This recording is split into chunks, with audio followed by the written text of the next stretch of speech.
sponsors. We don't just take their money and run like a Butterbar lieutenant lost on a land nav course. Are you finally ready to plant your flag and claim your territory? Maybe it's time to use that VA loan to buy a home. Or hell, maybe you're looking to refinance and put some extra cash in your pocket for more questionable life decisions. Either way, the Veterans Mortgage Source, powered by Canopy Mortgage, has your six. Look, buying a home or refinancing can feel like getting overrun on a bad op. Chaotic, confusing, and full of obstacles that make no damn sense. That's where Corey and his team come in. They're like the QRF of home loans, ready to pull you out of the chaos and guide you to the best program for you. And trust me, they'll answer all your questions. Yeah, even the dumb ones.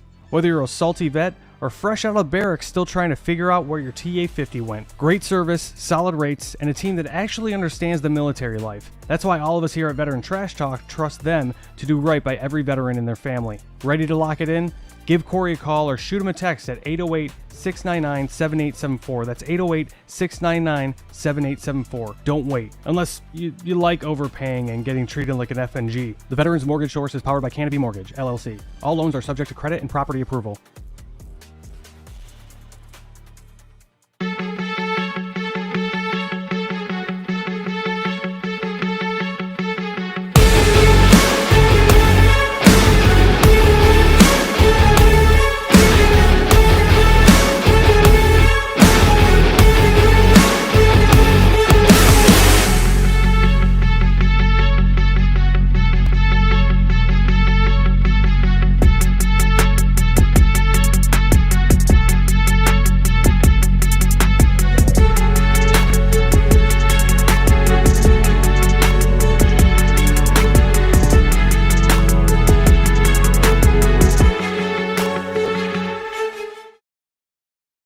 What's up, Trash Talkers? Listen, it's impossible to fight, okay, if you don't know what you're fighting for. Does that make sense? Like, if you're in the dumps and you're struggling with mental health, things of that nature, it's going to continue tearing you down, all right? Because you're consistently trying to fight something, which is that demon, which is usually something from the past, right?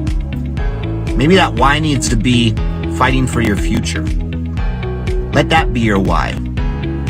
Get the hell up and start fighting for your future. Stop fighting things that happened in the past. Easier said than done, right? Go seek help. It's okay not to be okay. A lot of people need to hear this. You are more of a warrior and a fighter if you stand up and say, hey, this has to stop. I need to go seek help. The stigma, everything has changed. It's okay not to be okay. And so my honesty cap is dedicated to a little, we'll call it a public service announcement for civilians and other people in the military. There are a few people that you should always take their stories with a grain of salt. Vegans, CrossFitters, and special operations guys that tell you that they were special operations without being prompted. The first thing they say is, yeah, I used to be soft. Right. The only unicorn in that entire group is like a special operations guy that was like a vegan and did CrossFit. That guy's probably going to stay quiet for a little bit longer because he's confused as what he should talk about first. And that's the only reason. Right. Anybody that says that they were soft without being prompted or without it being like a normal part of your communications is probably either an enabler or going to tell you a bunch of stuff that's not exactly true. What's up, Trash Talkers? What's up, Gruntworks Nation? Big Earl. You heard Dave talk. You heard Buddy talk. Now, Buddy's all about, he is a Green Beret and he's Special Forces and yada, yada, yada. But he will not tell you that unless, he really, really likes you and he's made dinner for you. However, what Veteran Trash Talk does is we bring a lot of light to the veteran community, the first responder community. We promote that what we're doing well, all right, whether we're running for office, we started a business, nonprofit, all those things.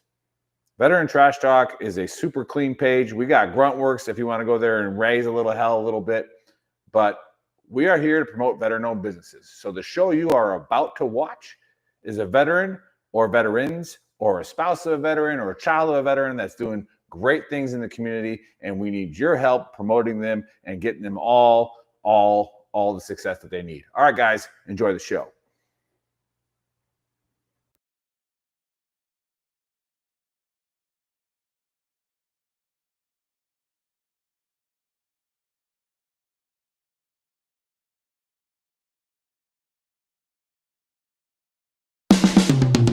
This is the Veteran Trash Talk Hour, hosted by Nick, Dave, and Buddy. Real warriors making fun of other real warriors. Try to not get triggered.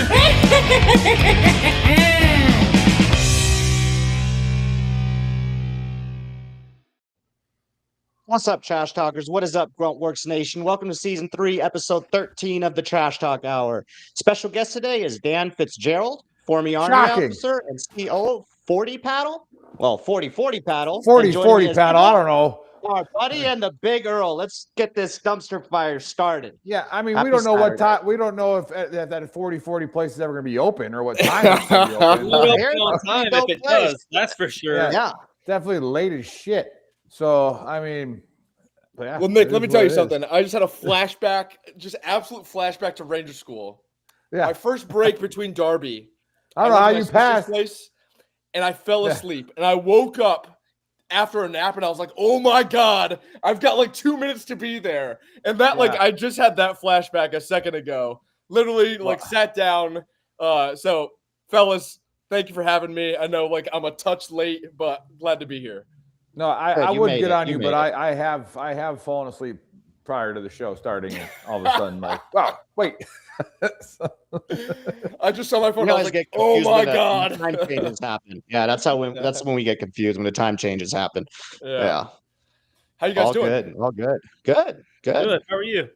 Doing very well. So Nice. I know Nick, but yeah. other Well, guys, yeah. I mean, I don't know how you don't know Buddy. You went to Bravo Company first, And I think I Buddy's a left at the legend. tail end. I think Yeah, I I left may at have the left tail end. when you got the when 2P. did you get the Biko? so I got to BCO in August of 2010. I actually got there. Yeah, I got there right as y'all were about to go on, I think, post-deployment leave, which I think was July, or there was some sort of leave cycle. Because I came there and then instantly everybody went on leave, so I showed up to like an empty nest. Yeah. No, I was already gone. Then I think I had already PCS down to Fort Benning to be a Pathfinder instructor. So The Pathfinder instructor, yeah. Yeah. So yeah, no surprise. I didn't imagine that. 2011. People are calling you up like, "Oh, dude, let me tell you about the new PL that showed up." Like that probably didn't happen. no. What's up? Oh, yeah, I left and then talked to a few people, but not a whole lot. Most of them were getting out when I was. That was after our I think. Yeah, that would have been the third deployment. So I do have Jesse, Hansen was still there when you were in Hanson Bravo. there, Yeah, Jesse was still there. and like I share my first PL experience all the time with new PLs because do you remember Sergeant Stein? Oh yeah, Oh, yeah. Sergeant Stein was my yeah. PL. Man, yeah. So Stein was my first platoon sergeant for only a period of months. Yeah, And when I first showed up, the first day of PT, Stein, he was I think Bravo he was getting out of coming the army into at the PT. time. Yeah. So I take the platoon on a run. And so we're running, all the guys, they're talking in formation. We're running down our dens. They're like harassing people. And in my mind, I was a little bit of like, hey, if the dudes can talk, then we can run faster.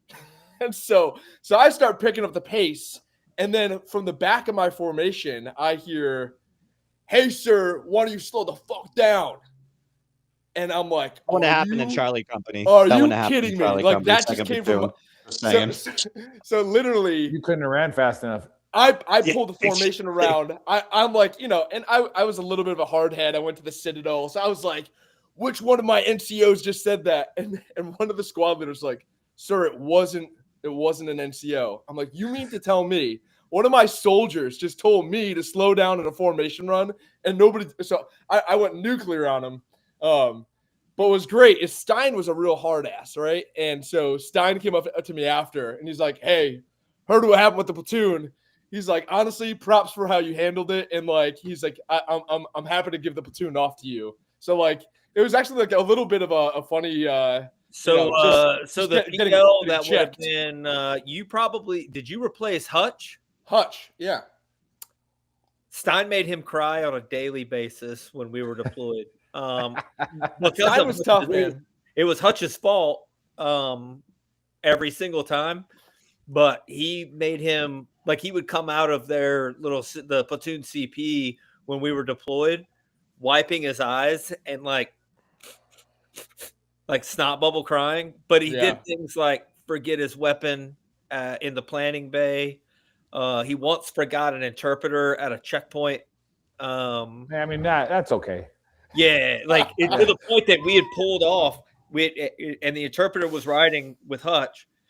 We pulled off after everybody giving an up in their vehicles. We pulled off, drove down the road, and Tony Ordaz started screaming, Ordaz, man. Hey, stop the convoy. We stopped. I saw Tony 2 years ago. The gunner for Stein's truck. Yeah. And of course, Eric was like, what the fuck? What are we fucking stopping for? And he's like, we left Matthew, and Matthew, our interpreter, was running down like the main route right there by the SUJ, running down the middle of the road, like waving his arms, like, and we got that was an Alpha Company MO for leaving guys behind. Yeah, we got back, and there was no silencing that room. Like you could hear everything that was happening. I once pissed Eric off. And he and I got along. I was a weapons squad leader for him, and we got along pretty well. But we were in JRTC, and at the very they indexed it, and we're driving the Humvees back. We're going through a fire break, and the lead vehicle stopped, and Stein gets on the radio. He's like, "The fuck are we stopping for?" It's like, well, there's a giant mud pit in front of us, and we're trying to figure out a way around it. These are the combat stories for Bravo Company. Brooks Boone goes, we're trying to find a way around it. And he's like, just fucking drive through it. And he's like, all right. So he drives through it.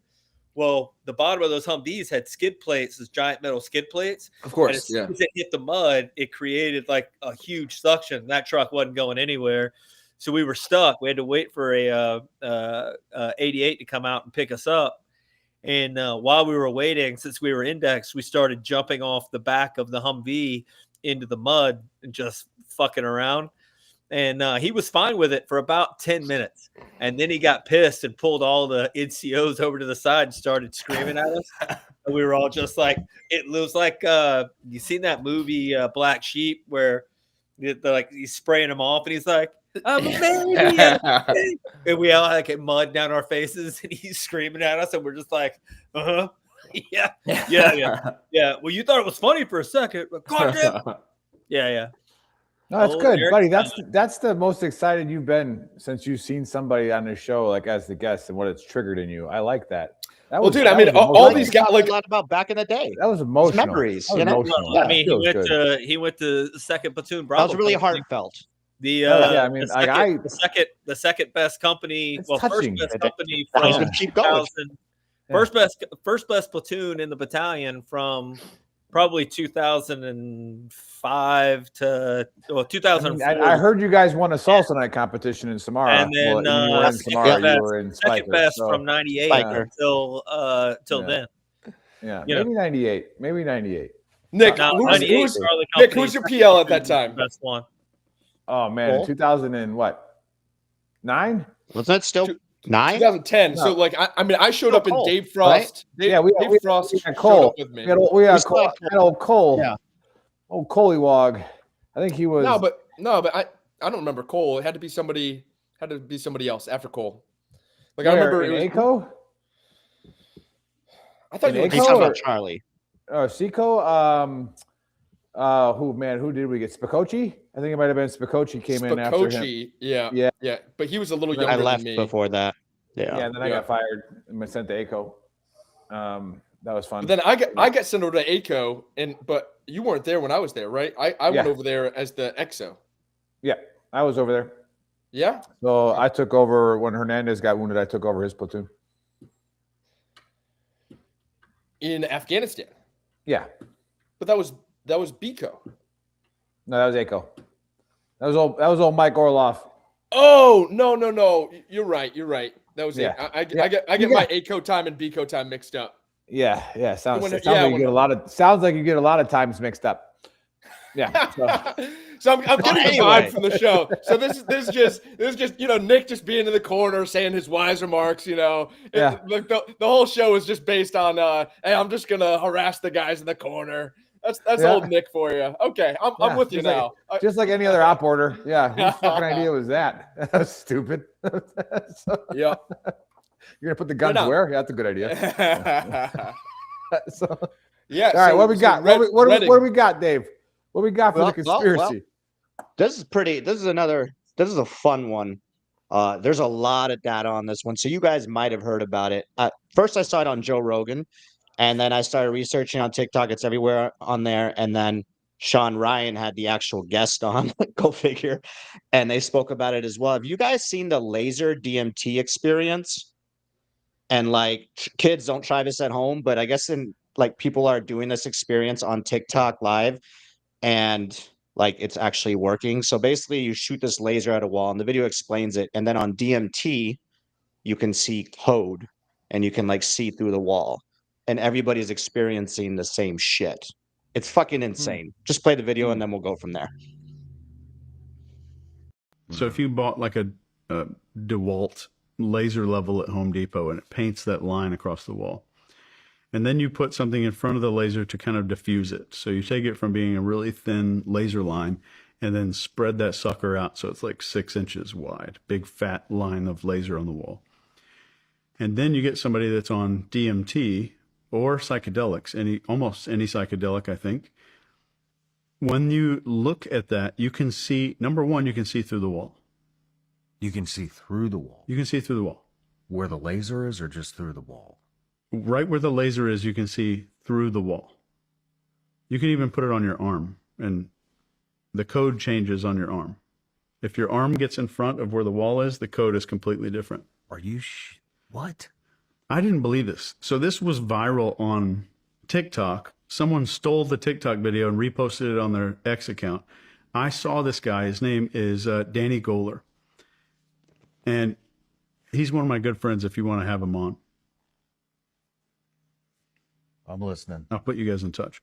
So I see this video, and I'm watching the behavior of the people observing everything to see if they're lying. So I'm a behavioral expert. I'm looking for deception and lies and all this stuff all the time. They were all truthful. So I called my assistant. I said, get this guy wherever he is, fly him to my house, or fly him where we can meet up somewhere. I want to try this out. So we flew to a place. We wound up flying to a place where DMT is not illegal. And we shine this thing on the wall. And I've never done DMT before until this day. And oh my God, that's a whole nother 3-hour podcast. But while you are in the DMT state, you get close to the wall and you can see code that looks kind of like alien writing, like you'd see, and then some that look like kanji, Japanese characters. But the thing is, when you're hallucinating something, like sometimes hallucinations change and warp and modify a little bit. This is permanent, solid. So like, and if you move your head, the code stays in the same place. And if you move the laser on the wall, like you take the laser level and scoot it up, different code reveals itself as the laser is moving. Wow. And then you get 2 or 3 people lined up and they all see the same thing. And I have looked into this quite a bit because I thought there's no way this could be true. But the first time I saw it, I wept. There's a video of me watching it on YouTube. And it was just, you're seeing something, but you're left with no answers. Like the only thing you have coming out of that is like, what the hell did I just see? Mm-hmm. You know, it doesn't give you any more knowledge about anything. But the big thing is, why are we seeing code? And where is it coming from? And what is it made of? And why does everyone see the same exact characters if they're all looking at the same place? Man, that is crazy. It is bizarre. And if you put your arm in front of it, the code completely changes, but only right where your arm is. Do you have any theories on this? None. Nothing. Once you see it, like your ability to think that you have shit figured out is gone. It's gone. I have no explanation for what the hell it is. But it's fascinating. Wow. And I think this is going to, within our lifetime, if Danny keeps going with this research, we're gonna have a big breakthrough in consciousness understanding of like what the hell it is. but it's beautiful and makes you feel stupid Man. at the same time. Well, do you, can I mention what you're getting ready to do, or do you want to if we keeping that Oh, up? you can. Yeah, I'm going to make a video about it. Yeah. All right. So you're doing the intravenous psychedelic experience that I guess, apparently basically almost nobody has done. Yeah. And gonna do some super deep work. Man, I would no bullshit, I would love to get you back here and just talk about what that experience. Well, for a second, I thought we were just going to watch the Sean Ryan show. It's actually a pretty good episode. Yeah, like I was like, okay, come on, guys. Yeah. That is a long clip to say. Yeah, obviously, I checked ChatGPT has some explanations to it as well, but like, I guess what got me the most, I mean, it's clear that we know that like DMT does alter the mind, right? It says that it can open the mind up to a lot of things. Like, I think they're trying to think of using DMT for like PTSD and all that stuff as well. Like, they're testing it. Like, our mind is very filtered, right? And on DMT, it opens the mind up, right? So I think it just, I don't know if like it's like other dimensions or if it's code to other dimensions necessarily, but I just think it's a sign of how amazing our mind can really work. So like, are they seeing code? I think they are, but the big one is they're saying it's an alternate dimension is what we're seeing. We're seeing the code to the matrix. That's like the big consensus on TikTok, and ChatGPT says it too. I don't think that's necessarily the thing. I just think it's opening up our mind to whatever. Like the guy said, I can't really explain it. It's just weird, man. I mean, here's the big question. I don't really have a take. Do you I wanna think see- it absolutely is happening, but what it is cannot be explained, right? I absolutely 100% think that they're seeing this code, We all right? when you're looking gotta at the get laser. high now. Yeah. Well, in some states it's legal. I haven't looked up where it is. Buddy would be the person to do it. So Yeah, Wait, I mean what? he's out in the mountains in Tennessee. You do it out in the Yeah. mountains with some hillbillies. You'd be all right. yeah. what they're seeing, I don't know, but is it happening? Are they seeing things? 100%. Dan, what's your take? Well, I mean, I got really no. Yeah, we're just gonna do full disclosure because we can take this super weird if you guys want. We can. And that That's what is- we're here for. Yeah. That is, I believe that all of these things that people are discovering with DMT, with ayahuasca, with Mhm. none of that's new, man. And if you like, we can talk about like the Tibetan Book of the Dead. And I mean, I've heard of that. Ram Dass in the 1970s was doing all of this experimentation. I mean, like, it's new for us, but these stories are not new. And, if you talk to folks in India that study like traditional yoga, they're like, yeah, these medicines, these aren't new. They're just new to the West. And we also have to overcome some of our, our I don't know, concern about, what these drugs can mean and all of those other things. I also think, I had when I got out of the Army, I got really, surprisingly, it happened by accident, got really into meditation. And what I used to say is that meditation felt like you were on drugs. And then as I learned a little bit more, I think it's the opposite. I think drugs replicate where you can go in meditation. And so I think that, because you hear a lot of this and it's Right. cool. Like a lot of guys are shooting down to Lima, Peru or whatever to do ayahuasca. And I'm like, hey man, like I've had some pretty life altering experiences through breath work without using chemicals. And it's not that one is better than the other, but like, I think there's like this idea of like a quick fix through, I'm dealing with PTSD or I'm dealing with depression or I'm dealing with addiction. I'm just going to go on a quick vacation, throw a bunch of chemicals in my body, and I'm going to come back and it's going to be fine. I don't really think that's necessarily the case. I think that if you're doing a practice, I think sometimes psychedelics can be it can be an accelerator to a practice that you are implementing. But I don't know about y'all. I've never seen this shortcut to life where I can just, go do a quick meditate or go do a quick hallucination, and then I come back and my life is altered. And so I'm a little bit skeptical. It's of the big quick out here in Arizona. They do the ayahuasca thing. Yeah, You can it's go peyote, there, bro. There's a Yep, big difference, though. There's a And there's it's a very big difference in ahead, buddy. using ayahuasca or any other hallucinogen to get high and just go to the spirit world, and Right. using the same Spirit thing world, you ignorant asshole. in And be order be to, guided. Yeah. going through it with somebody that knows what they're doing. Like, and you see people that like lick frogs and do all the other, and they're gone. Yeah. They're like, a little bit of you stays in whatever world you traveled to, I think. But I think there's a big difference in using it as a tool and using it as like recreational. Like, I'm going to see some big chickens. You know what I mean? But the question If is, you if you believe in go down, like you were saying, they used it back in the day. If you believe in like Nostradamus and everything, like the big thing for him, supposedly he was on shrooms the entire time when he was He having just was these hungry, and that's all they had prophecies. to eat. Dude, like in the books, they had it in a tray. Like they'd bring him a tray, and it would just be filled with That's some shrooms. And medieval he'd eat times, them, bro. and it'd be like, There's food "Oh, everywhere. Hitler," Yeah. for Hitler, or look at that, And Yep. it was all through psychedelics. So yeah. So would you? Yeah, this is to bring it 100% back, would you real. say that they're seeing a code? Would you believe that these people are seeing an actual code? Are Can they we seeing the agree on that, Matrix? or you're saying that it's bullshit? to me, it's almost like like whether they're seeing a code or not, it's not surprising to me, because I do believe that the relative reality that we live in is not the full picture. And so even if you are seeing a code, yeah, cool. We don't know anything. I love the line that he 100%. had is it was beautiful and made me feel stupid. Like I think that if we live We're not any only in closer the to knowing anything. yeah. And I Yeah. think that if we just go through life and say this is it, and a table is a table, and I'm just Dan, then you're just missing the bigger picture. And that could be, some people talk about that through the words of God.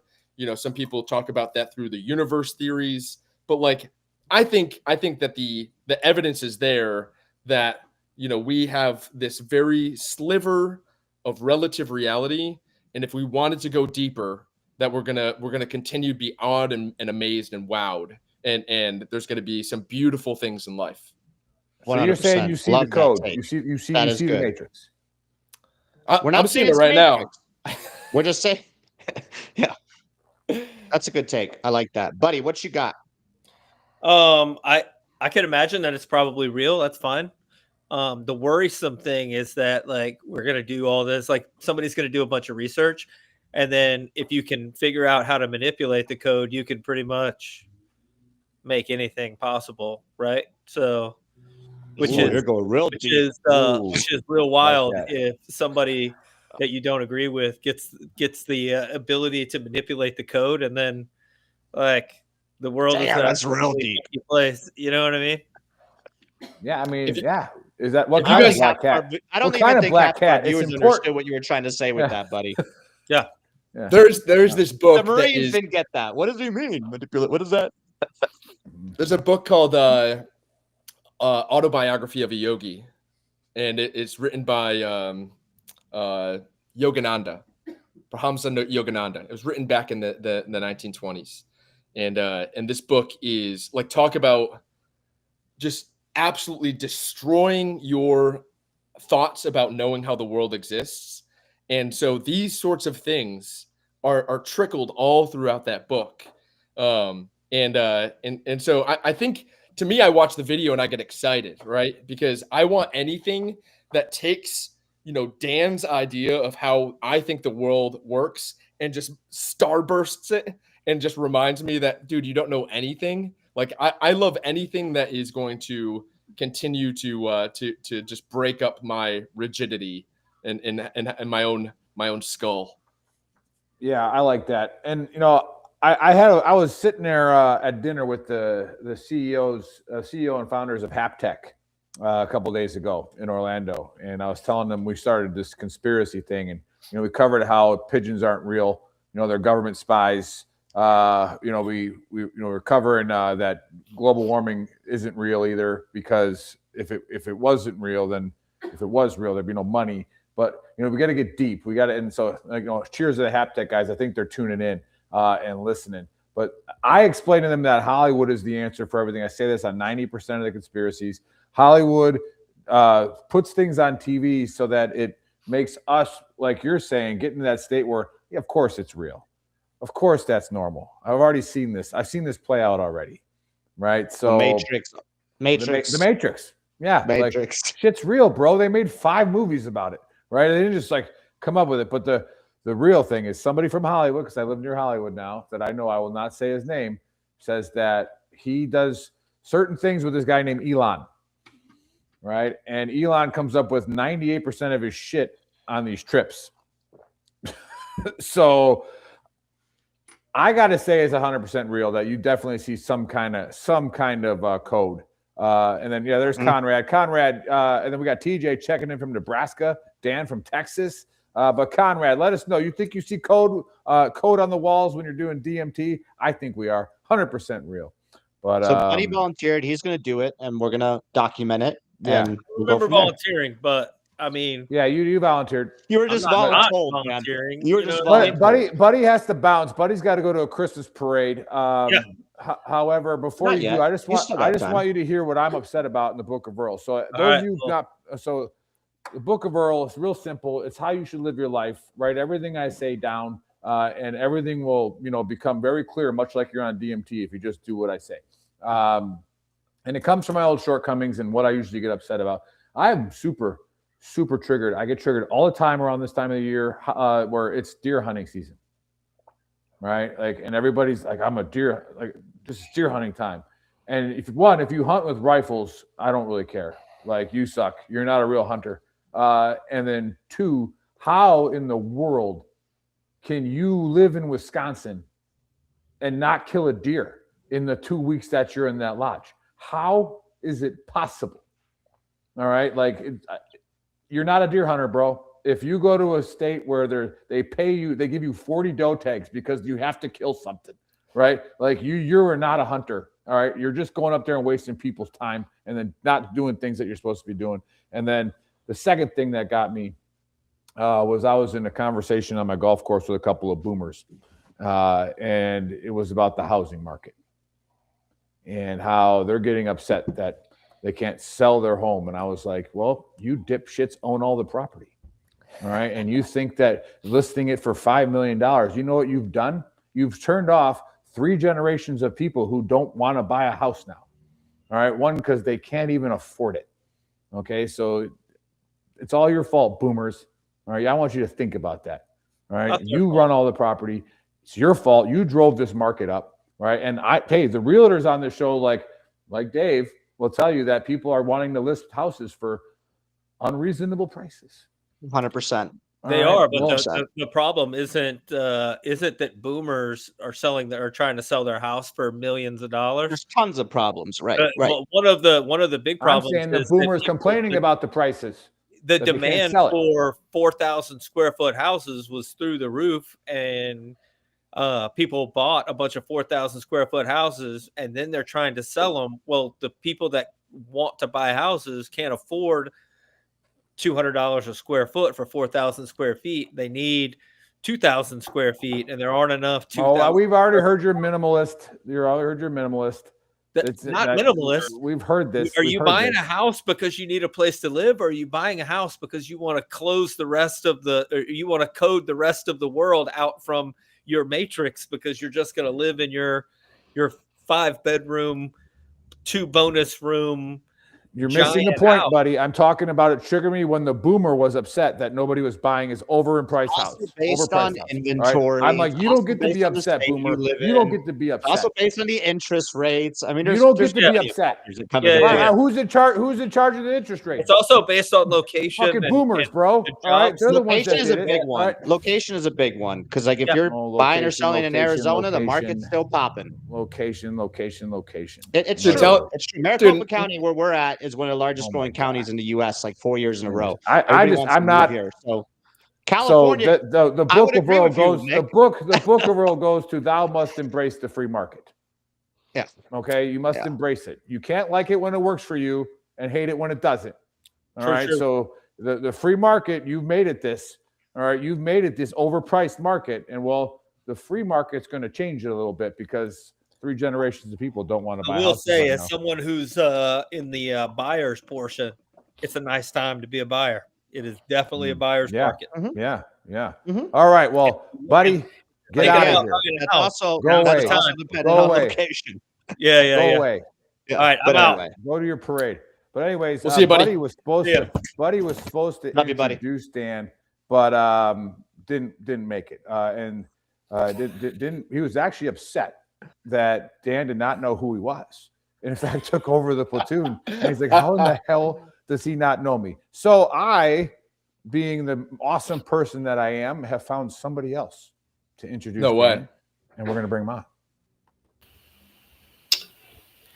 Dan Fitzgerald. Mike, what's up, dude? How you doing, man? What's up, brother? This is a great surprise. Yes, I promise I won't stay long.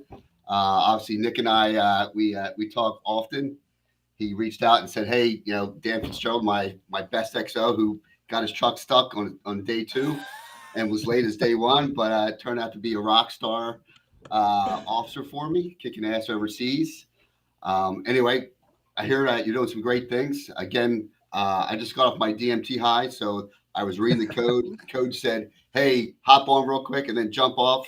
So I don't see your thunder, but I'm following what you're doing. I think you're onto something. And now that I'm in my 50s, it's something I definitely want to get into. So 40-40 paddle. That's it. Nailed it. Bring that to Fredericksburg. So I'll pause to see how you're doing, man. How things going? Dude, doing really well. And just honestly hopping on right now, I just had a flashback of, I think the last time you and I were on a video call, I was doing that event up at West Point where we were honoring fallen West That's Point correct. graduates. We were. And so, yeah, just wanted to, man, I just had an emotional return of just thinking about that project and chatting with you back then. And so yeah, thank you for helping out with that project. Thank you, dude. It's so good to see you. Awesome. I'd love to catch up soon. Yeah. So before I head off, this is this guide on thing that I had behind me. So obviously I was prior listed as well with all you guys. So being a company commander is probably a big deal. And Dan put all this together. I don't know how you found the sword. I think you might have taken it out of the museum or something. Friggin' awesome. I didn't ask questions. So I wanted to make sure that was in the background. So I really right on, appreciate man. Yeah. That brings back memories too. That thing was a pain in the ass to put together, but I'm glad you still have it, man. It looks great. Awesome. Well, stay in touch. I still got the same number. We'll see you, Mike. All right, fellas. Awesome. Take care. Thanks, Mike. See ya. Cheers. Bye. Cheers. Yeah, he was a former guest on the Trash Talk Hour, and he's still on there. And I don't know if you want, you can stay on. He's going to talk about his 40-40 paddle. The floor is his. All right. If you wanted to listen, I'll go on mute here. okay. Oh. But all right, hey, 40-40 paddle. Tell us how you ripped off. What is it? What's that new game everybody's playing? Pickleball. Pickleball. Tell us how you ripped off pickleball, and you're making it better. Tell us what's going on. All right, so the whole story behind this is that when I got out of the Army, I became an executive recruiter. I had all this freedom for the first time in my life. I'm working remotely from an apartment, and I'm just like, man, I need to get out and see the world. So, as I was working remotely, I was shooting down to South America. One of my best friends from the Army, motorcycling across the continent, met him in Ecuador, and that's where I met my fiance. And she introduced me to this sport paddle. And so I was down in Ecuador. I was playing all the time, come back to the United States. And I'm like, where is this sport? Because I'm a recruiter, I was really good at finding people on LinkedIn. So anybody that had paddle next to their name in the United States, I reached out to on LinkedIn. And everybody's like, dude, you have no idea what you just stumbled upon. So I come to learn fastest growing sport in the world, the way that Americans talk about pickleball, the rest of the world talks about paddle. And this is about 2-3 years ago. It was just making its entry into the United States. And so I was like, holy cow, I want to see this for myself. So I actually have a camper van. So I packed up my camper van and I drove to every club on the East Coast, every paddle club. And so I would interview customers as I was coming off the courts. I would talk to founders, look at business models. And I started in Miami. And like the clubs in Miami, it's like Maserati, Ferrari, Tesla, my old van. And then so I'm like coming in, I'm like, oh yeah, I'm going to be a paddle founder. And they would like let me in. But ultimately I discovered, hey, this is about to hit America in a huge way. And so I live in Greenville, South Carolina. And so in February 2024, that is when I full-time full stop on my daytime job. Originally, I thought I'd be open in like 9 months. It's been almost 2 years now, but we're launching South Carolina's first dedicated paddle club right here in upstate South Carolina. We're starting with 2 outdoor courts. This has been more challenging than being Mike's XO, and that says a lot. So I mean, absolutely, this has been the most taxing, most challenging thing I've ever attempted in my life. But we are aiming to be open in about 3 weeks from now. And for the listeners out there that don't know what paddle is, that's exactly what I was about to ask you. Can you explain a little bit about the game? Yep. Yeah. So paddle was invented back in 1969 in Mexico. It then really it took off in Argentina and Spain. But the sport is almost if tennis met racquetball. So it's played on a smaller court than a tennis court. It's played 2-on-2, just like doubles tennis. The main difference is you have glass behind you, and then you have fencing to the side. And so you can play off the back and side glass like racquetball. So when people say, hey, what's the difference between paddle and pickleball? I say, well, let's start with the similarities. The first similarity is anybody can play on day one because it starts with an underhand serve. I don't know if you guys have tried tennis. Learning the overhead serve, it takes like freaking 3 months, 6 months. So paddle, took me a day, but no big deal. Well, I mean, just a natural born athlete there, right? I can tell by your physique. So paddle, on day one, anybody can begin. Easy, low bar to entry, but it has an incredible ceiling for excellence. So it has really great athleticism and creativity. If you all watch what professional paddle looks like, it is absolutely insane, the athleticism of these guys. And you put it alongside pickleball, they almost do not deserve to be next to each other side by side. Paddle is absolutely incredible with the amount of challenge and athleticism that it brings on. So ultimately, what's happening right now in the world of paddle, we anticipate Olympic debut by 2032. College campuses like NC State are so we're starting to see the grassroots for an NCAA sport. And when I first started this crazy journey, you're really new. This is really like, oh, dude, we are right on the ground floor. And when I first discovered this about 2 years ago, there were probably about 250 courts in the entire United States. Now there's over 1,000 with an anticipated next 1,000 coming next year. So we're anticipating a doubling year over year growth to approximately 30,000 courts in the United States. And so, what I see here is incredible market potential. And the whole thing is you play it once and you're like, holy shit, this is fun. And so, since I started, when I first started, Charlotte had 3 courts. Now Charlotte is about to have 4 different locations. Atlanta didn't have any courts. Now Atlanta's having numerous clubs. Same thing with Nashville. So wherever you are, the listeners out there, wherever you are, there's either paddle that is at your location now, or somebody like me is working on building it. That's how fast this thing is growing. I just connected with the founder of Salt Lake City Paddle Club, a dude named Pedro, and I've got 2 Army buddies that live out there. They're like, Dan, I've got to see what you're up to. And so Pedro's going to host those guys at the club. So paddle is spelled Padel. And that's a little bit due to its Mexican origin. But you guys, any of the listeners out there, you type in paddle into YouTube and you're going to see what captivated my attention. Yeah, we're going to have to do that for sure. Talk a little bit about, like you mentioned it briefly. You were doing a little bit of traveling, doing some recruiting, and then you mentioned something that I think kind of you brush over pretty quickly, but should be taken into account. Is you said that you gave up, you went full-time paddle, like you were like, I'm not doing it. Talk a little bit through that. Like, what were the fears? What were the, about taking that kind of risk? And, what were some of the things that might have stopped you? And I asked that to kind of line it up for anybody who's thinking about, hey, what do I got to do to just to start full something send? new? Full send. Like, what does that take?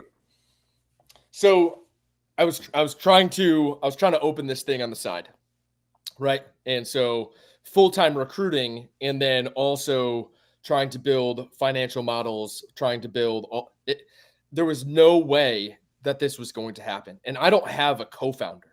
I had some other folks that were thinking about trying to do this with me, but they either didn't have the same sprint that I needed. And I'm like, hey guys, this is not a hobby. Like, I need somebody who's going to hit the gas. And like the amount of effort that this required, there was no way that I was going to get it open on the back burner. And so full transparency, the executive recruiting firm that I worked for, they ended up laying me off. There were 3 or 4 rounds of layoffs. I survived the first 2, and then the third round of layoffs, I got hit. And then I had some other recruiting gigs that I was like, so honestly, Nick, what happened was I was trying to get this started. And in the language that I use now, it was like the universe gave me a moment, and it was like, hey, Dan, are you going to pursue this full time, or are you going to go and play the safe route? So it really forced me to make a decision. And I wish I would have told you in February. I just quit my job. Like I was petrified of doing this full time. And then really in that moment, I feel like I had a moment of clarity, which was, hey, this is, you're not going to get this open as a part-time gig. You don't have a co-founder. So either are you the real deal, or is this a hobby that you're going to talk about? Oh, I thought about doing that. But it really came to a moment of like, it was almost like I needed that nudge from the universe to say, hey, dude, are you the real deal, or is this a full stop? And so I was like, okay, I'm not taking these other jobs. I'm not interviewing for other jobs. This is my, I'm full send on this. And the other thing to mention too, right, is like, man, this is if you're a super wealthy dude and you're like, man, I'm financially sound and I'm going to start a business, I think that's really hard. But this has been incredibly hard for me because, man, I'm like, I mentioned that I'm now engaged, the threads of life, the stress of like, this doesn't just impact me. This impacts people that depend on me and people that like are in my life and all of that. And so that's really where it becomes very challenging to try to take the leap into entrepreneurship. The other thing that I'll mention, and I don't know if I've mentioned, I've done a couple of other podcasts. I don't think I've mentioned this, is I actually started Airbnb-ing my house.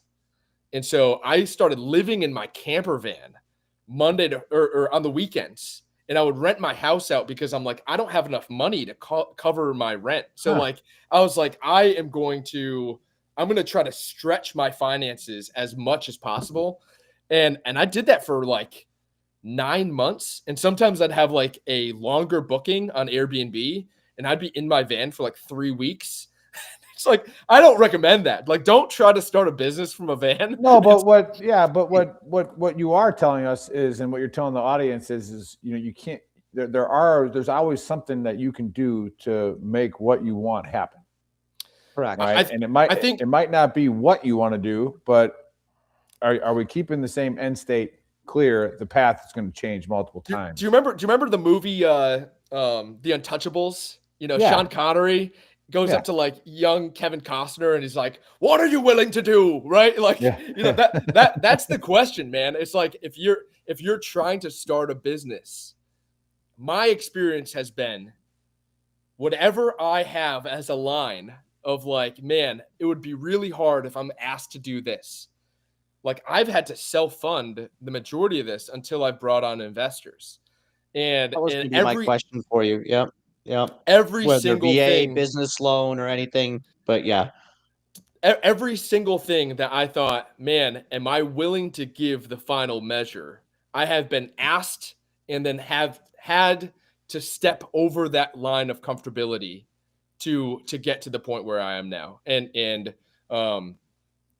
this isn't, I would say that like this has scared me in a way that it's very, very new for me. People often mention, like, I've attended a couple of different entrepreneurial startups or meetups and things like that. And there was one veteran who talked, he's like, "Oh, you guys think it's hard starting a company? Try deploying." And I'm like, in the back of my mind, I'm like, like, I don't know. When I deployed, I had Mike advising me as my company commander when I was an XO. I mean, I had all these resources. I had played books and systems. As a company commander, I had, a battalion XO helping me on that deployment. Entrepreneurship is incredibly lonely.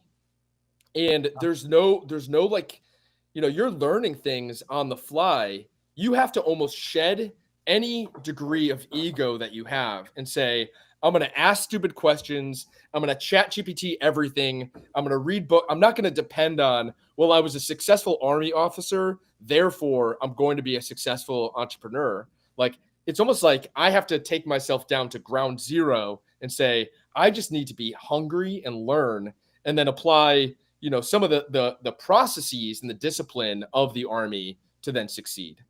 That's what I was going to say, because I think if you were successful in the military, with I want to say this for the viewers, that there are a lot of positive traits that you can take to, and you hit on it, to be hungry, to want to be motivated, the never quit attitude, a lot of traits that are taught. And especially if you're successful in the military, I feel a lot of times you have a good shot at doing things like this, being an entrepreneur, if you keep that same mindset.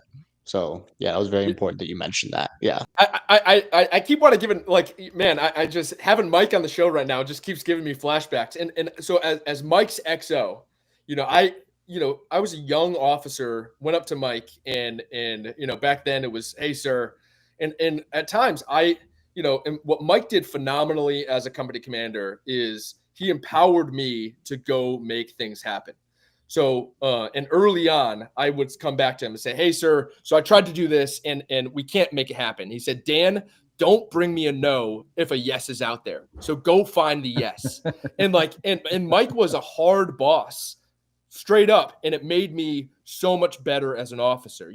When we talk about like maturing from a platoon leader, more of a junior officer, to then starting to behave more like a seasoned officer, Mike was like, "Dan, like, now if you need my endorsement, you can bring me something that like a company commander can sign off on, but don't bring me a problem." And that is something that, like, not only so when you mention like bringing lessons from the Army, that grit and determination, in the Army, certainly we have roadblockers all the time. And we understand there's a mission that needs to get done.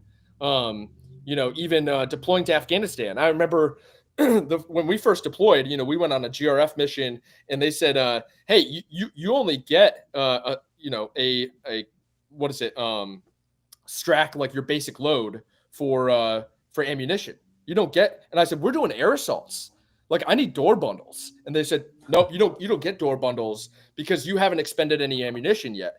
And honestly, through talking to Mike and through our battalion XO and doing a number of things that to make that happen, I was like, I'm not going to send, or if the guys are leaving the wire, we're not sending them out with a basic load without an emergency resupply ready to go. Like, that is asinine. And so those are some of the things that, like, I get fired up about as an entrepreneur right now. Everybody will tell you no, right? Everybody will tell you, you can't do this. You can't do this. You're asking for too much. And I'm like, my entire financial success, the success of this business, is dependent on getting these yeses. And I'm not going to stop. Like, I'm going to just continue to endure until we're successful. Yeah. And then, sorry. First, Big Red One, we may or may not have acquired some of your daggers to get ready for those. Man, I took their ACOGs. Yeah, dude, out of your unsecured trucks that you left when the 82nd showed up, it was like, got that. That was like, even dudes walking, like we had CCOs and what are the other ones? EOCs or whatever, EOTechs. Yeah, EOTechs. And I'm watching these suppliers walking around with ACOGs, and I'm like, we're taking all of your ACOGs. Like we didn't steal them. I just used, I used my influence to make sure that they got hand receipted over to us. They still understand barter in Afghanistan. But no,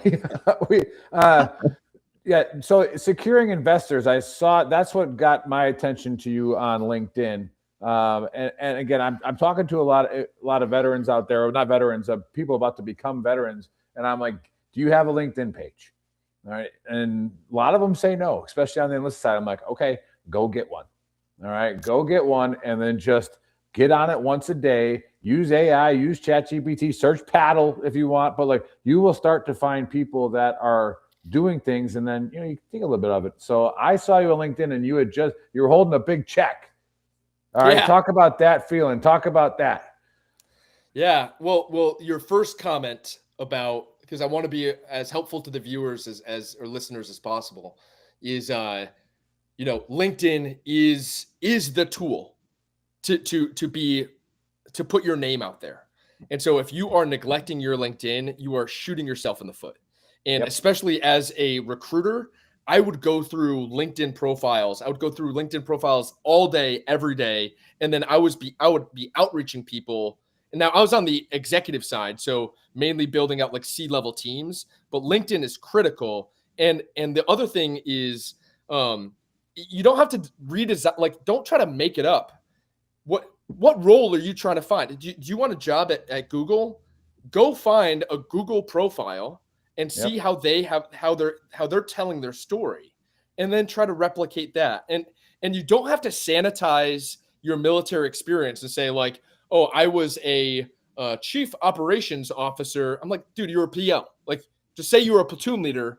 But under the job descriptions, if somebody's going to do a keyword search and they want to see, like, maybe, you want to have project management or you want to have operations. So say platoon leader, or, if you were, working as a maintenance person, use layman's terms as you're describing this, but don't try to hide the fact or inflate your ego or inflate your titles. Shit up, dear Tay. Yeah, exactly. So. But your LinkedIn picture, I mean, people are looking at your picture. If it's foggy, if it's distant, so like really put some effort into it.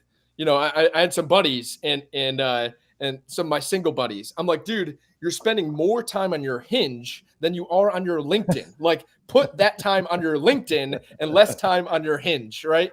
Your picture matters, your background matters, all of that. And also, here's the other thing to do. If most people are not getting hired by job boards. And so here's an exercise for the listeners out there. Whatever job you want right now, you go to that company's page. All right. Then you click people. Then you see a search bar that comes up. Just type in Army. Then you see the people in the organization that worked in the Army. Then you send them a direct message and you say, hey, man, I came across your LinkedIn. I'm looking at this company as well. Do you have 15 minutes to talk about your experience? You're not saying, hey, can you give me a job? But this is how hiring happens. You've got to network your way in, and the vehicle for networking is also LinkedIn. And so, Nick, I know that's a long aside. No, that's perfect. I'm gonna clip that. I'm gonna clip that and ask LinkedIn to sponsor us. So yeah. I mean, holy cow, man! Like there's a problem until they go see our Gruntworks page. Yeah, until they see the page, they're like, yeah, fuck you guys. Yeah. And when I was getting out of the Army, some of these things I worked with the Commit Foundation and the Commit Foundation. Oh, JC Glick. Yeah, I mean JC Glick and that foundation is phenomenal. And so a lot of shout outs there for the resources that are available to veterans. If you have a crappy LinkedIn page and you're just sitting at home saying, woe is me, because I can't, the job market's hard right now for sure, but put the effort in, really, the same way that you would get ready for a NCO board, man, put that effort in.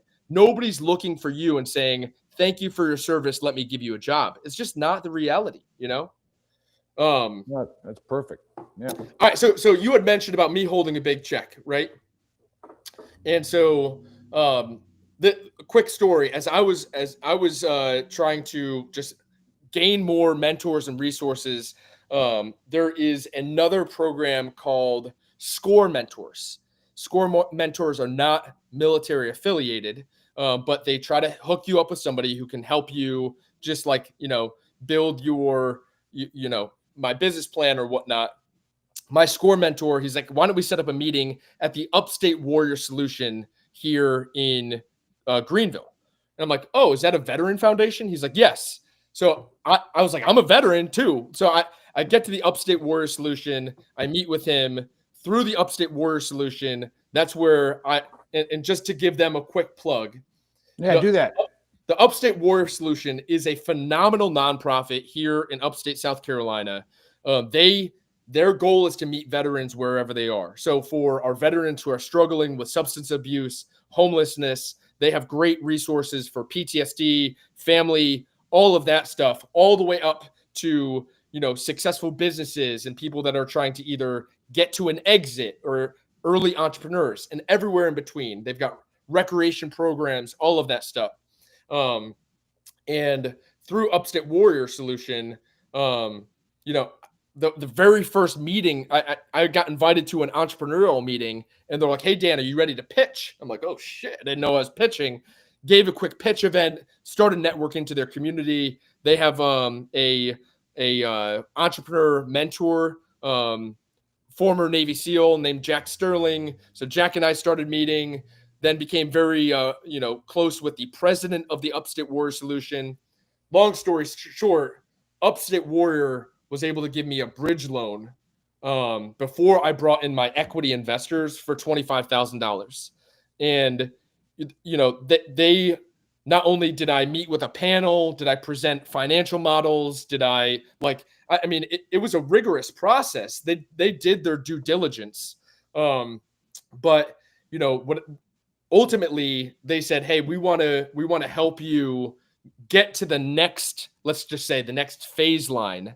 And so with that was when construction costs were starting to hit and all of this other stuff.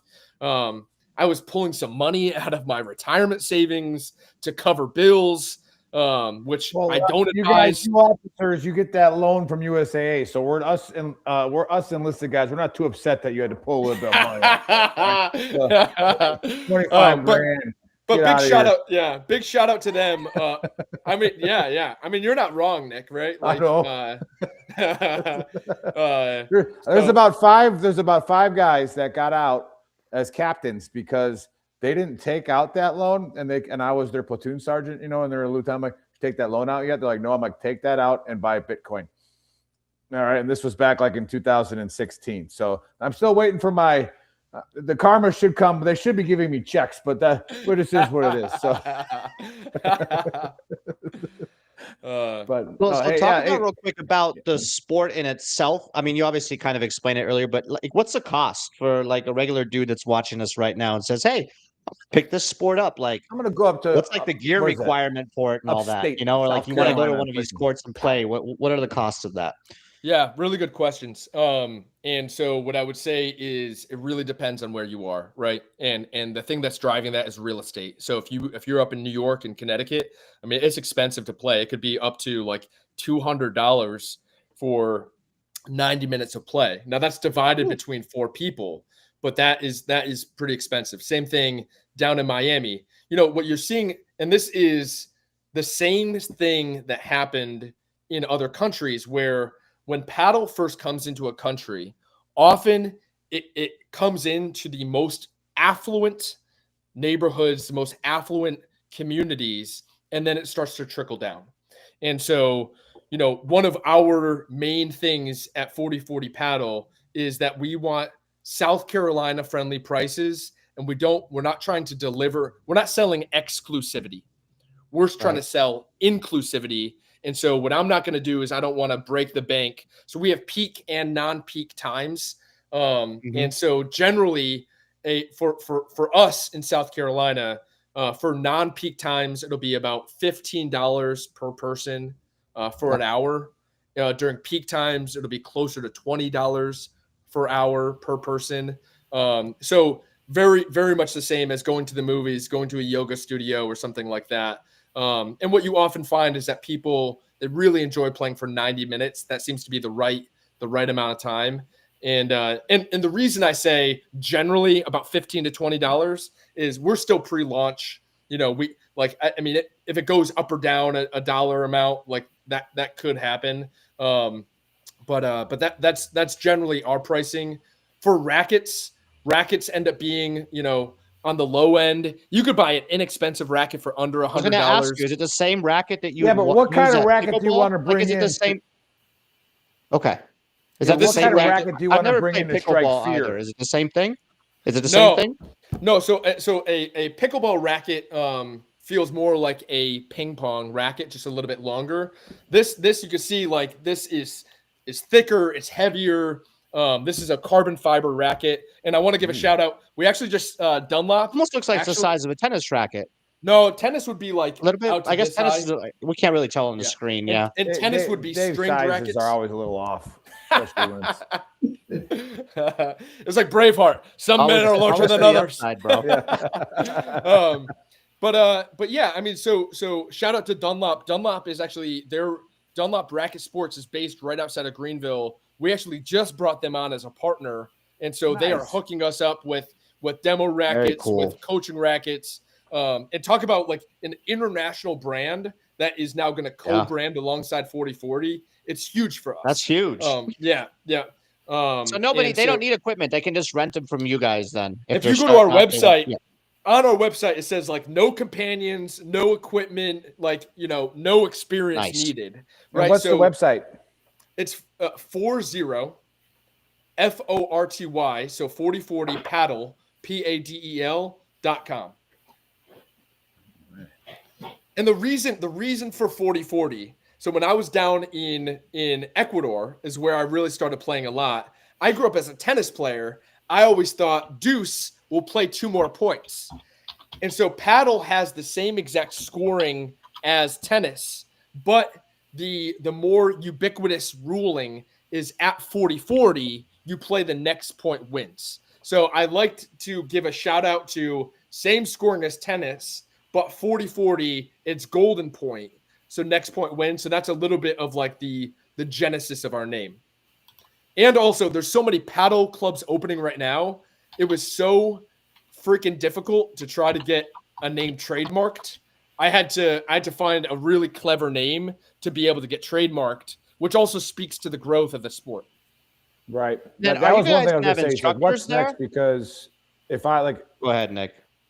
Yeah, like what's next with that? If you're like looking at, do you want to grow your current location, or are you looking at something where you might want to someday go to a franchise where people can franchise 40-40 paddle?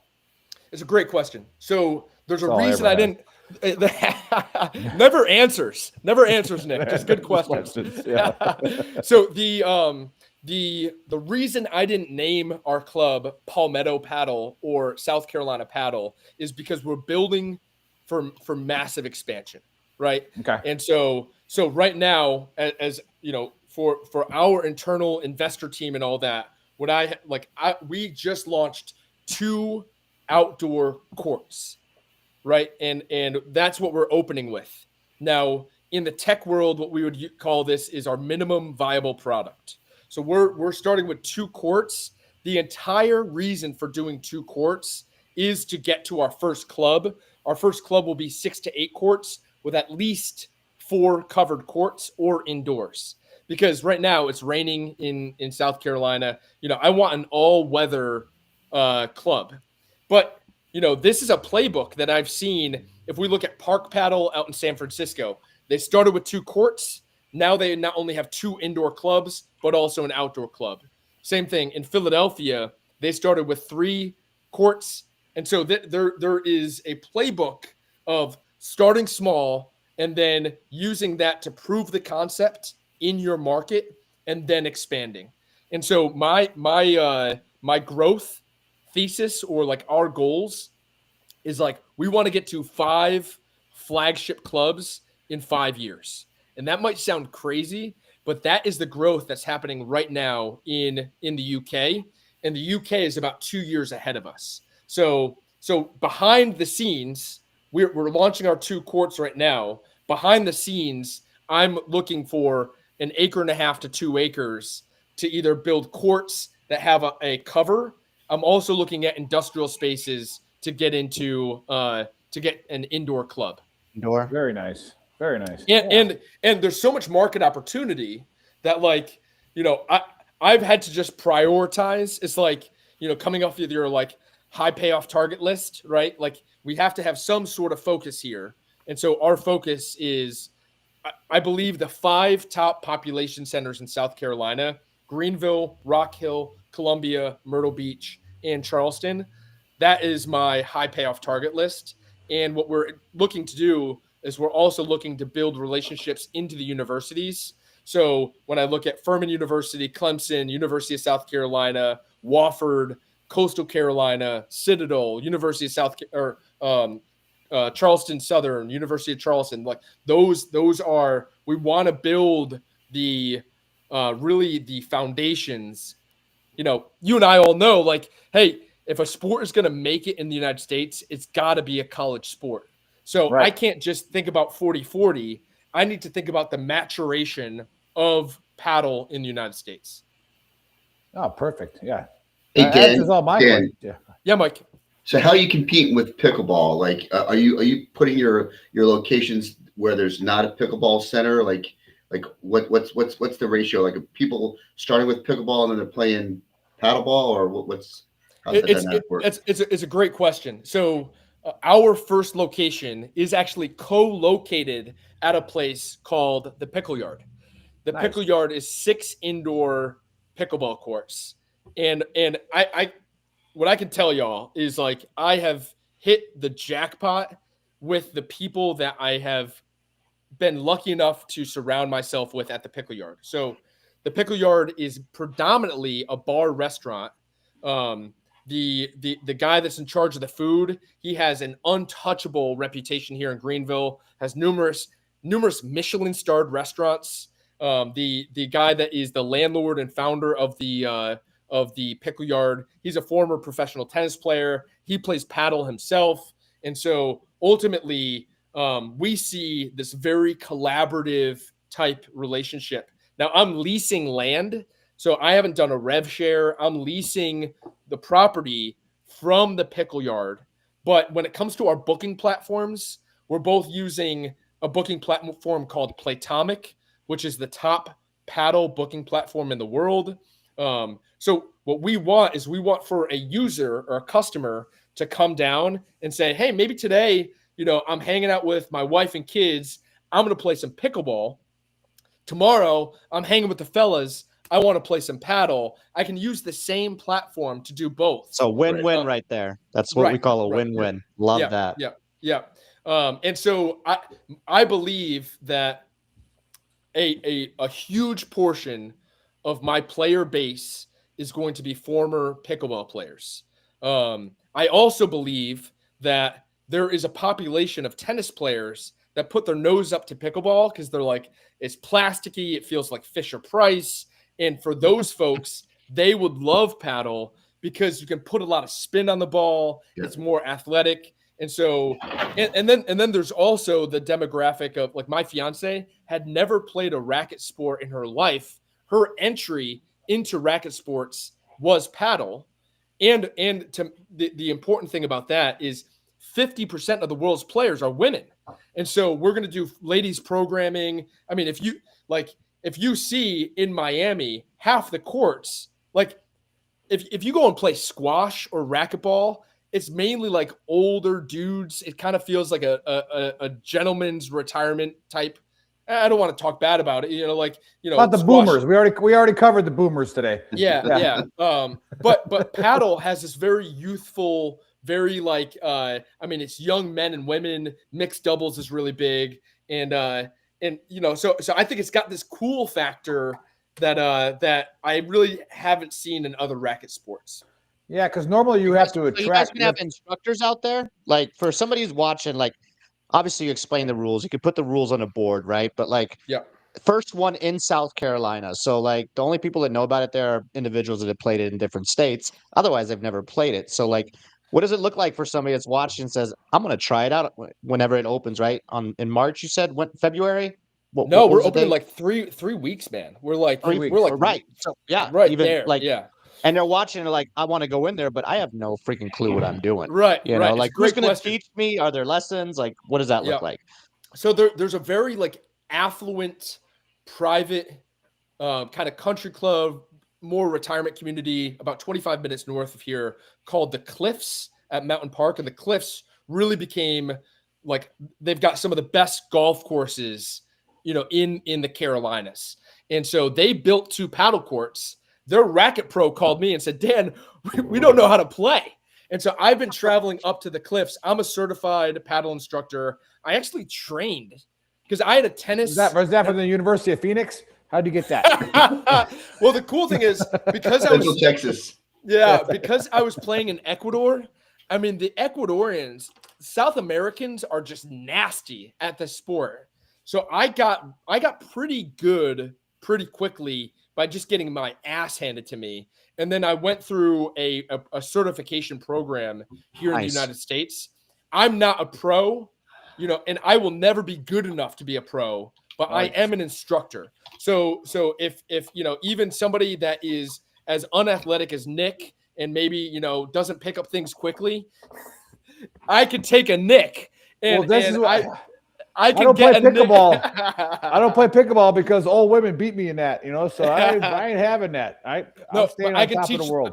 I can teach the rules. I can teach the base strokes. I can get people, and I did the you know, really the Cliffs did a grand opening of their paddle courts. I did all their programming and their instruction. Nice. And on day one, within 20 minutes, everybody is not only knows the rules, but they're playing full games. And so, like, that's what I say, low bar to entry. And then ultimately, I've also connected with, you know, there's some guys in town. One guy, his name's Marco. Marco's been playing since he was 11 years old down in Brazil. He is nasty. And so I'm going to bring in some guys that have higher level gameplay that will be probably 1099 contractors on the weekends and things like that for our more experienced players. Nice. Very Kind of cool. like some that answered experts. that. Yeah. That's good. Like that. Like So it. I just looked up that in order for paddleball to be an Olympic sport, it has to be in 75 countries. So I think that's Well, your we're number. we're over 130 right now. And so right now, last week, the Asian You mentioned that, right? Olympic 2031. Yeah. 2032. 2032. Yeah, 2032. Yeah. And Mike, just Olympics. to pick on you a little bit. So I have a shirt. Yeah. That says Is there a just, senior citizens discount if Mike wants to come play? so I have a shirt that says just paddle. Because pickleball is so it rings off our fingers, rings off our tongue. So people say paddle ball, but it's just paddle. Paddle. And so we anticipate what we're seeing is the Olympic committees are now. There's a huge push right now. The commissioner of the Olympics, he's been going to premier paddle tournaments. This is streamed on Red Bull TV. So if you guys want to see, I mean, the top players, this is not like amateur hour. These top players, they have grown up in Argentina and Spain playing paddle. They are world-class athletes. Yeah. And the other thing that I like, you know, people talking about paddle, I mean, Joe Rogan's talking about it. You know, this comedian, Andrew Schultz, he was on the Joe Rogan podcast. And so Andrew is obsessed with paddle. Leon Messi has invested in paddle. Ronaldo has invested in paddle. Drew Brees has invested in paddle. Derek Jeter has invested in paddle. The Murray brothers going in the right invested direction. paddle. I mean, that just says it, right? Yeah, the right people are talking about it. I mean, for sure. Daddy Yankee, Eva Longoria. I could keep going on and on. The celebrity push into paddle is enormous. David Beckham, like, and it's not only like international celebrities, but like, who is it? Who's the guy from The Voice? Michael Bublé and who's the country guy? Blake Shelton. Yeah. Blake Shelton. Yep. Blake Shelton is on Jimmy Fallon talking about paddle. And I'm like, dude, it's happening. If it was a sport that Dan Fitzgerald created, I think everybody in the room should be nervous. But dude, there is like celebrity. There is a lot of investment that's happening. Paddle's the future, man. Hey, we just hit the algorithm. I think all the celebrities you just yelled out, we hit the algorithm on X, and our viewers went up to like 50 real quick. But no, hey, if you just tuned in, probably coming from MBR Radio, those guys are really cool. I always share our stuff.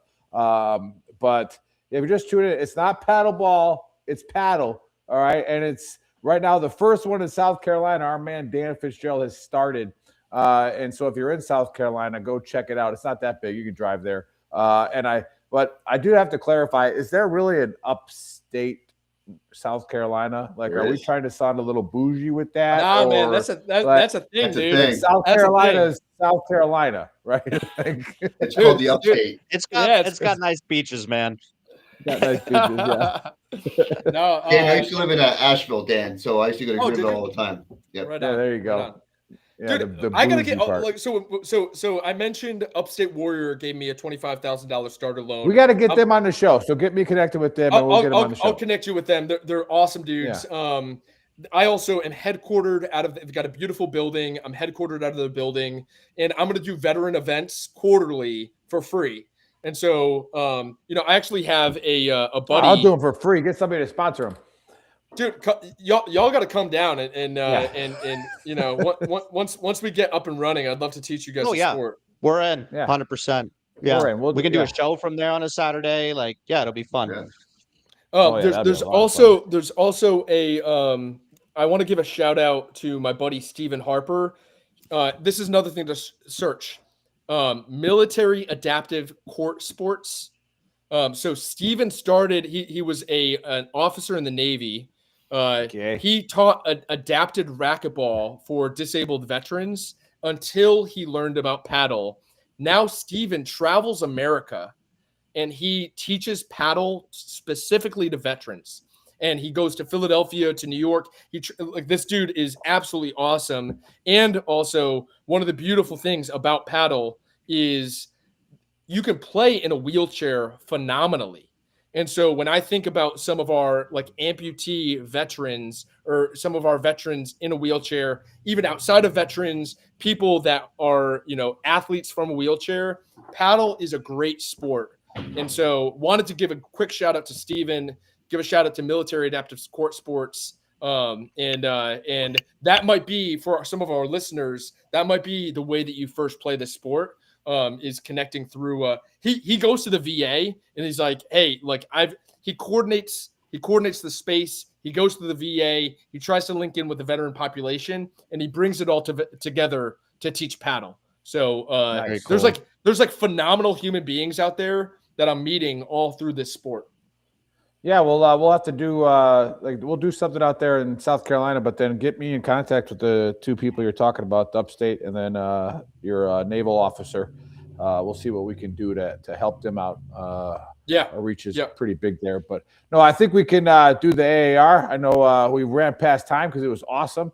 And again, the beginning of the show, which I don't know if you saw it, the main point of Veteran Trash Talk is to shed light on the veteran community, the first responder community, and show what veterans are doing, how many great things they're doing.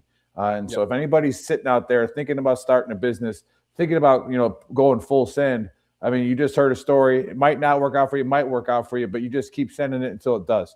And you keep finding a way until it works out. So a pleasure having you on. Other than that, we'll give you the last word, Dan, and we'll call it a day. Yeah, Nick. Well, thanks for reaching out and making this happen. I mean, every opportunity to talk about 40/40 paddle is a win for us. And so please, if you guys go on our Instagram page, I mean, I'm not a social media guy, but I am now because I'm a business founder. So please give us a follow. Yeah, give us a follow. Give us a like on Instagram. Those things mean the world to us. And then the other thing Nick, when I was really good friends with a buddy up in New York. We're following you guys. Cool. Yeah. He was in recruiting command. And so he was like, it's so hard to recruit in New York because everybody thinks that every veteran then becomes homeless. And because every homeless person in New York says that they're a veteran. And so what you'd hear is you'd hear people say, hey, thank you for your service, but don't talk to my son. And I'm like, man, like we've got to change the narrative here. Like I love the fact that I was a veteran. I do not have any sort of challenges because I'm a veteran. You know, if anything, my Army service really set me up for success in life. So when it comes to like serving the Army, I would say, hell yeah, do it.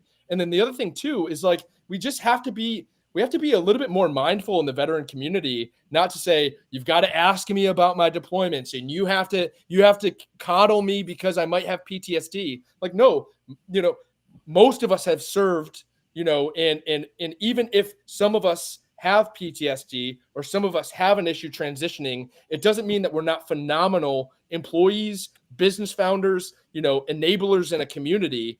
So like, it's like, I used to serve and this is what I'm doing now. I'm not trying to say, you know, I don't need anything from you because I'm a veteran, right? I don't need a free flight or nothing. Of your circumstances. Yeah. Don't become a victim of your circumstances. Yep. And that's our message. And you know, we have to fight it. We fight that a lot, especially with the size of our groups with Gruntworks and Veteran Trash Talk, where it's like, no, look, we're not trying to be 900,000 people. You're just being a little bitch. All right, so you gotta get. You don't have to say it like that, but yeah, I say it like that. Face man steps in and more, you know, a little more political. But when the big girl's on there, it's like, oh, do you want a hug, big guy? More heart. How about more heart? Not political. and to be honest, I mean, like they're like, you know, getting out of the Army, like, was that difficult for me? For sure.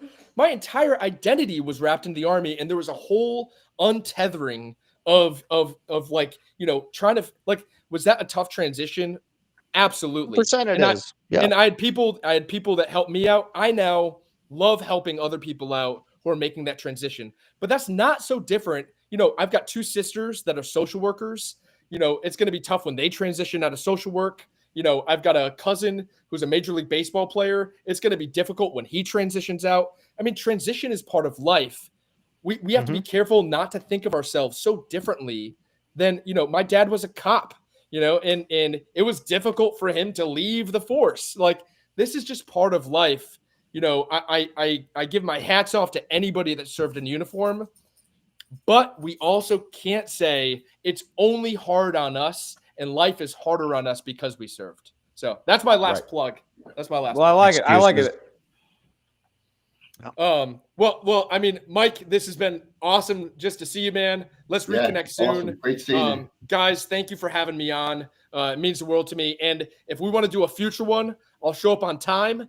And hopefully I've got a story of like, man, we're still alive. So in 6 months. That's what we want to hear. We want to hear the success of this now. Yeah, and I think Nick and I, we'll make it happen. The next time you're on, we'll just come out to South Carolina and be live and present for the 40-40 paddle, and would love to just do a show from there and, you know, promote it even more. Looks like a great idea. Appreciate you coming on. Awesome show. A lot of fun. If you're out there and you're trying to get into something, just full send, right?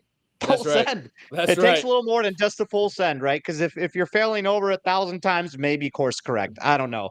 But, you know, you're going to face some roadblocks and things that you want to do. And some of them you just got to overcome.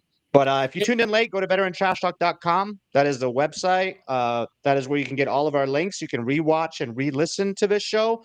Go to YouTube, subscribe, give it a listen, give it a watch, give us a like, and go to shop.veterantrashtalk.com. That is where you can buy all of our awesome merch. Today I'm wearing the OG Gruntworks shirt, and then we got the Fafo Bear. Fuck around and find out. That's a fun shirt. So scan that QR code. Nick's wearing our viral hoodie right now. Viral this is shirt. going real viral. I like it. It's not waterboarding if you use eggnog. Yeah. It's not waterboarding if you use eggnog. And that one is flying off the shelves. So thanks everybody for tuning in, and we'll catch you guys next Saturday. Faceman VTT out. Boom. Danny.